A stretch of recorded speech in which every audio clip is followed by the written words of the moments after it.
ଓଡ଼ିଶା ନିଯୁକ୍ତିରେ ସମସ୍ତଙ୍କୁ ସ୍ୱାଗତ। ଏହି ଚ୍ୟାନେଲରେ ପ୍ରତିଦିନ ନିଯୁକ୍ତି ଖବର ବିଷୟରେ ଦେଖିପାରିବେ। ତେଣୁ ଚ୍ୟାନେଲକୁ ଏବେ ହିଁ ସବସ୍କ୍ରାଇବ୍ କରନ୍ତୁ। ତେବେ ଚାଲନ୍ତୁ ଜାଣିବା ଆଜିକା ନିଯୁକ୍ତି ଖବର ବିଷୟରେ।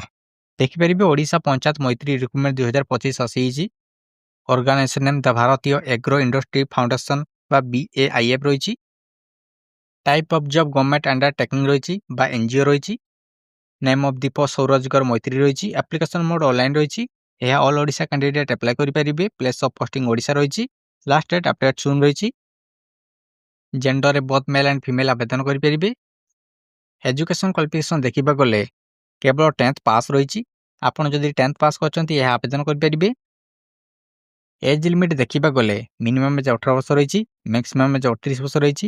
ଏଜ୍ ରିଲାକ୍ସେସନ୍ ଦେଖିବାକୁ ଗଲେ OBC ଷ୍ଟୁଡେଣ୍ଟମାନଙ୍କ 3 ବର୍ଷ ରହିଛି। ST SC PWD ମାନଙ୍କ 5 ବର୍ଷ ରହିଛି।